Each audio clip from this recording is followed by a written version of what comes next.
One of the most amazing aspects of this business is the discovery process. And up on Howell Mountain, we discovered something you're going to want to see. Welcome to Rahn Estate.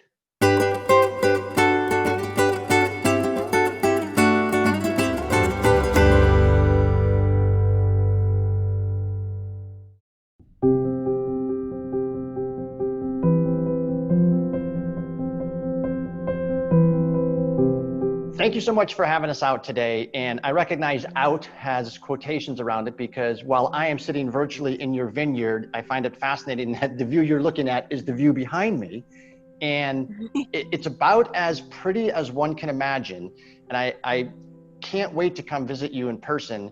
And one of the things that I know people are going to be interested in learning about is the whole family dynamic.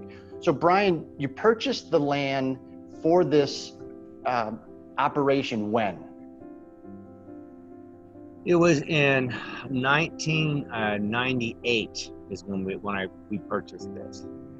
And were you from the area? Did you move here? Did you have a vision in mind? What prompted and what was the trigger for you to say, okay, I'm going to buy some vineyard property, rough property at that point in time, because it wasn't vineyards, on Howell Mountain?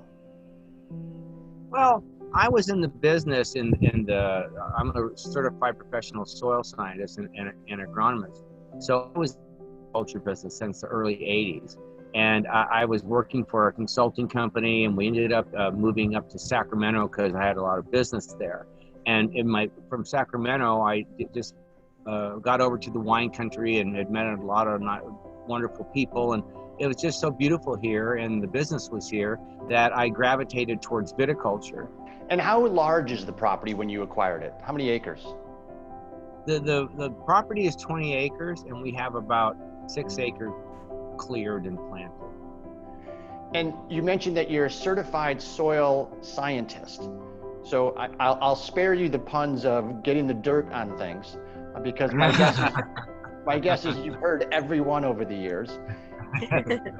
How, in clearing the land, I think it's fascinating because Howell Mountain is noteworthy for producing exceptional fruit. And with that in mind, did you have anything specific in the vineyard design and the locations in accordance with kind of the study of the soil that you said, okay, this is going to be a pretty nice spot?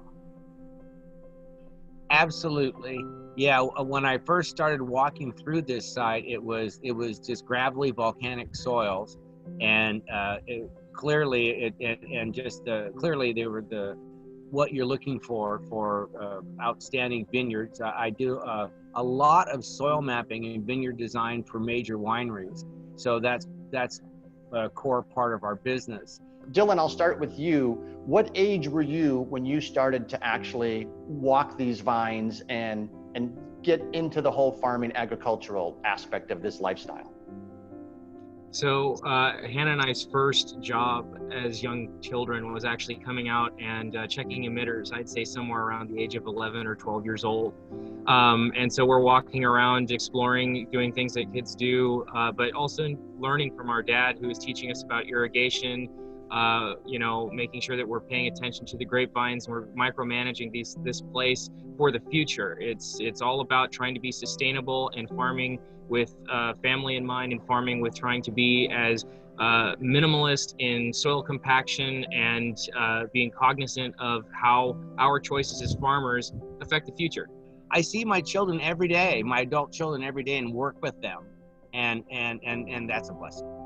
I have yet to meet a winemaker that during harvest, their hands aren't purple, morning to night, because that's the nature of the business. And Hannah, walk us through kind of the portfolio, what you're known for, and what you're trying to have expressed through this beautiful slate of property that you've been handed to say, okay, now go produce fantastic wines.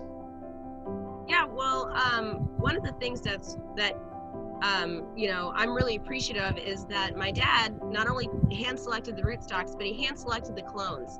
So we have different clones on our property that allow us to have diversity within our wines without needing to buy from other vineyards. So we can get complexity just by picking different vineyard sections at different timings. They all have unique expressions, and when they marry together in the bottle, it creates a wonderful wine. is you hold your wines before release, and walk me through the philosophy behind that. A red wine is going to barrel age for a couple of years first, and then it's going to be bottled, and the bottling process kind of beats the wine up. It goes through some filtration, it goes through a bunch of different, tubes and things before it reaches into actually the bottle. And throughout that whole process, the wine just kind of, the tannins, the compounds, everything kind of gets shaken, and you'll taste the wine after you've bottled it, and you're like, that's not the wine I wanted to make.